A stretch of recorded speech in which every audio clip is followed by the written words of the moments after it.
Hello students, welcome to my channel theory Guru. Professor Asmit Kaur hair.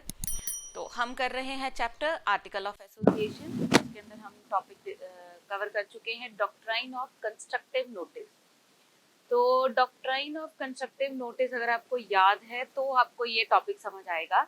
Doctrine of constructive notice में हमने क्या करा है कि जब भी कोई पर्सन किसी भी कॉन्ट्रैक्ट में एंटर हो रहा है तो ये माना जाएगा कि उसने मेमोरेंडम और आर्टिकल को पढ़ा है, तभी वो कॉन्ट्रैक्ट के अंदर एंटर हो रहा है। तो दैट मीन्स कि उसके अंदर कंपनी को प्रोटेक्ट किया जा रहा है अगेंस्ट द आउटसाइडर, राइट। अब जो हम टॉपिक करने जा रहे हैं डॉक्ट्राइन ऑफ इंडोर मैनेजमेंट, ये क्या है? ये है exception to the rule of constructive notice. क्योंकि doctrine of constructive notice protect करता है कंपनी को अगेंस्ट आउटसाइडर्स, लेकिन ये रूल प्रोटेक्ट करता है आउटसाइडर्स को from the company, against the company. समझ आया? पहले तो ये डिफरेंस क्लियर करो। डॉक्ट्राइन ऑफ कंस्ट्रक्टिव नोटिस किसके हक में है? बस ये याद रखो, किसके हक में है? कंपनी के हक में। और डॉक्ट्राइन ऑफ इंडोर मैनेजमेंट किसके हक में है? आउटसाइडर के हक में। अब मैं आपको एक्सप्लेन करती हूँ ये है क्या। According to lord Hatherley, person transacting business with the company are deemed to have notice of what they would have discovered by making a search at the office of ROC। कहते जितनी वो search कर पाएगा ROC के office में, that is registrar of companies के office में, वह उतना ही वो डिस्कवर कर पाएगा ना। ROC के पास ठीक है मेमोरेंडम है, आर्टिकल है, तो जो जितनी चीजें ROC के पास प्रेजेंट होंगी सिर्फ वहीं तक एक पर्सन डिस्कवर कर सकता है, ठीक है। लेकिन कहते such person are not deemed to the notice of nor are they under a duty to inquire into the internal proceedings of a company. लेकिन कंपनी के अंदर क्या चल रहा है उसकी ना तो उसकी ड्यूटी बनती है जानने की, और ना ही मतलब ये माना जाता है कि उसको पता होगा कि कंपनी के अंदर क्या चल रहा है। नो डाउट मेमोरेंडम ये कहता है, नो डाउट आर्टिकल ऐसा कहता है, लेकिन अगर कंपनी खुद ही आर्टिकल और मेमोरेंडम के बियॉन्ड जाके कोई कॉन्ट्रैक्ट साइन कर रही है तो फिर तो कंपनी रिस्पॉन्सिबल होगी ना उस चीज के लिए। तो वही कह रहे हैं कि मतलब पर्सन जो है उसकी कोई ड्यूटी नहीं बनती कि वो इंटरनल प्रोसीडिंग्स के बारे में जाने, ठीक है। अब इसके रिगार्डिंग एक लीडिंग केस है रॉयल ब्रिटिश बैंक वर्सेस टर्नक्यार्ड 1865। अब इस कंपनी के एओए में लिखा था कि डायरेक्टर्स मनी बोरो कर सकते हैं on behalf of the company, लेकिन उनको ऑथराइजेशन चाहिए होगी from the shareholders by a special resolution in a general meeting. Clear हुआ यहाँ तक? ठीक है। डायरेक्टर्स ने मनी बोरो करी फ्रॉम मिस्टर टी, अब without obtaining any authorisation from the shareholder. अब यहाँ पे मिस्टर टी ने आर्टिकल पढ़ा और टी को लगा कि डायरेक्टर्स ने सर्टेनली शेयर होल्डर की जो ऑथराइजेशन ली होगी पैसा रेज करने के लिए, क्योंकि ये उनका रूल है, ठीक है। तो T had lent the money, T ने मनी दे दी। फिर एज्यूमिंग, टी क्या एज्यूम कर रहा है, क्योंकि उसने आर्टिकल पढ़ा था तो उसे लगा कि डायरेक्टर्स ने ली होगी ऑथराइजेशन। लेकिन it was held that borrowing of money by the directors without any authorization from the shareholder amounted to a mere internal irregularity। तो इसको ये नहीं माना जाएगा कि बियॉन्ड आर्टिकल या बियॉन्ड मेमोरेंडम जाके उसने ये टी ने मनी उसको दी कंपनी को। यहाँ पे गलती इंटरनल प्रोसीडिंग की है, इंटरनल इरेगुलरिटी की है, और वो डायरेक्टर्स इस चीज के लिए रिस्पॉन्सिबल है।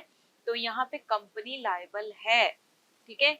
कंपनी लायबल है मिस्टर टी को पैसा वापस करने के लिए, और मिस्टर टी स्यू कर सकता है to the company on the strength of the bond. Clear हुआ ये केस? ठीक है।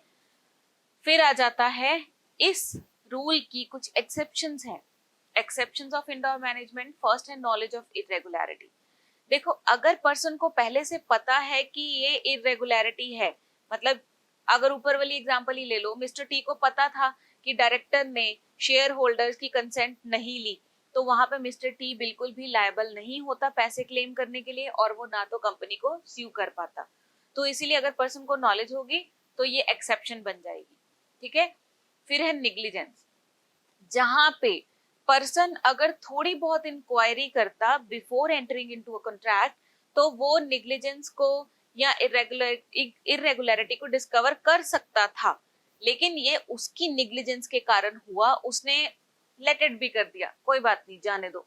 तो अगर वो डिस्कवर करता तो उसको पता चल जाता कि इसमें कोई ना कोई गलती है, तो इस केस में भी वो पैसे रिकवर नहीं कर सकता। फिर है फॉर्जरी। फॉर्जरी के केस में तो बिल्कुल भी नहीं। टर्कुएंट्स का जो रूल है वो फॉर्ज डॉक्यूमेंट के ऊपर नहीं चलता। अब इसके रिगार्डिंग एक एग्जांपल करते हैं। देखो रूबेन था, उस पर्सन ने क्या करा, मनी दी कंपनी को, लेंट अ मनी। किस बेसिस पे दी? सिक्योरिटी के तौर पे उसने क्या रखा, शेयर सर्टिफिकेट। और वो शेयर सर्टिफिकेट किसने साइन करा? दो डायरेक्टर्स ने, और उसके ऊपर सील भी लगाई गई कंपनी की, लेकिन वो सब कुछ फॉर्ज था। ठीक है। लेटर ऑन कंपनी ने उस शेयर सर्टिफिकेट को लेने से रिफ्यूज कर दिया, तो Rubin claimed the damages based on the rule. उसने कहा कि टर्कुएंट्स के रूल के अकॉर्डिंगली तो मुझे डैमेजेस मिलने चाहिए, लेकिन rule did not apply where the document was forged. अगर वो डॉक्यूमेंट ही फॉर्ज है तो वहां पे ये रूल काम नहीं करता। फिर आ जाता है act outside the apparent authority.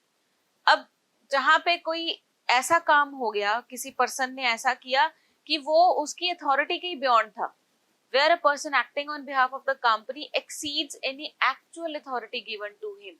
ठीक है, the rule in Turquoise case does not apply then. For example, P ने transfer of company's property accept किया फ्रॉम द अकाउंटेंट। ठीक है, कंपनी के अकाउंटेंट ने एक प्रॉपर्टी ट्रांसफर करी पी को और पी ने एक्सेप्ट कर ली। Since such a transaction is apparently beyond the scope of accountant's authority, लेकिन कंपनी की प्रॉपर्टी बेचने का या ट्रांसफर करने का हक अकाउंटेंट के पास है ही नहीं, तो ये जो है ट्रांजेक्शन बिल्कुल वॉइड है। इस केस में पी को कुछ भी नहीं मिलेगा। ठीक है। फिर आ जाता है no knowledge of the contents of article. आप एंटर हो रहे हो कॉन्ट्रैक्ट के अंदर, लेकिन बिना आर्टिकल को पढ़े, बिना मेमोरेंडम को पढ़े, तो ये बिल्कुल प्योरली आपकी गलती है। तो आपको कोई भी कंपनसेशन या क्लेम आप नहीं ले सकते फ्रॉम द कंपनी। तो ये थे 5 exceptions to the rule of indoor management. Hopefully आपको क्लियर हो गया होगा। So thank you so much for watching, have a nice day. जुड़े रहिए इसी तरह से हमारे चैनल थ्योरी गुरु के साथ, which is providing best confined theory notes of commerce. Thank you.